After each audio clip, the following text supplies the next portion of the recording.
बेंगलुरु के एक साहसी कपल ने ऐसा कारनामा कर दिखाया जिसने हर किसी को हैरान कर दिया है। दानिश अब्दी और वृशाली प्रसाद नाम के इस कपल ने श्रीलंका से भारत तक समुद्र के रास्ते तैरकर पहुंचने का असाधारण रिकॉर्ड बनाया है। दोनों ने राम सेतु के ऐतिहासिक और चुनौतीपूर्ण समुद्री मार्ग को पार करते हुए करीब 32 किलोमीटर की दूरी सिर्फ 10 घंटे 45 मिनट में पूरी की। यह तैराकी अभियान श्रीलंका के तलाईमनार से शुरू हुई, जो राम सेतु के सबसे नजदीकी इलाकों में से एक माना जाता है। वहां से दोनों ने भारत के धनुषकोडी तट तक का सफर तय किया। यह वही मार्ग है जिसे पौराणिक मान्यताओं के अनुसार भगवान राम की सेना द्वारा बनाया गया राम सेतु कहा जाता है। इस ऐतिहासिक रास्ते को तैरकर पार करना केवल शारीरिक चुनौती नहीं बल्कि मानसिक दृढ़ता की भी बड़ी परीक्षा थी।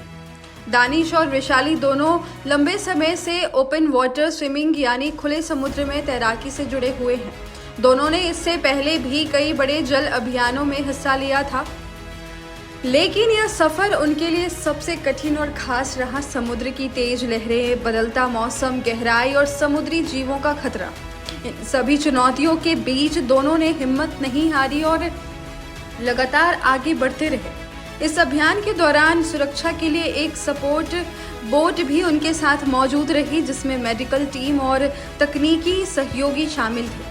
तैराकों की हर पल निगरानी की जा रही थी ताकि किसी भी आपात स्थिति में तुरंत मदद पहुंचाई जा सके। हालांकि दोनों तैराकों ने पूरे सफर में बेहतरीन संतुलन और आत्मविश्वास बनाए रखा। दानिश अब्दी ने इस उपलब्धि के बाद कहा कि यह केवल एक खेल उपलब्धि नहीं बल्कि उनके जीवन का सपना था। उन्होंने बताया कि राम सेतु से जुड़ा यह मार्ग ऐतिहासिक और आध्यात्मिक रूप से बेहद खास है, इसलिए इसे पार करना उनके लिए गर्व का क्षण है।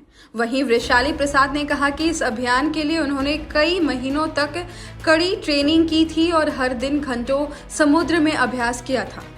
दोनों की इस उपलब्धि को खेल जगत और सोशल मीडिया पर खूब सराहा जा रहा है।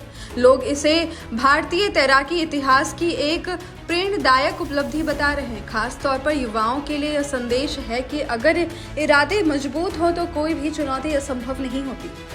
विशेषज्ञों का कहना है कि श्रीलंका से भारत तक समुद्र के रास्ते तैरना बेहद मुश्किल कार्य है, क्योंकि यही समुद्री धाराएं बहुत तेज होती हैं और मौसम अचानक बदल सकता है। ऐसे में इस दूरी को तय करना अपने आप में बड़ी उपलब्धि है। दानिश और वैशाली की यह सफलता केवल एक रिकॉर्ड नहीं बल्कि साहस, संपन्न और दृढ़ इच्छा शक्ति की मिसाल बन गई है। उनका यह सफर आने वाली पीढ़ियों को बड़े सपने देखने और उन्हें पूरा करने की प्रेरणा देते हैं।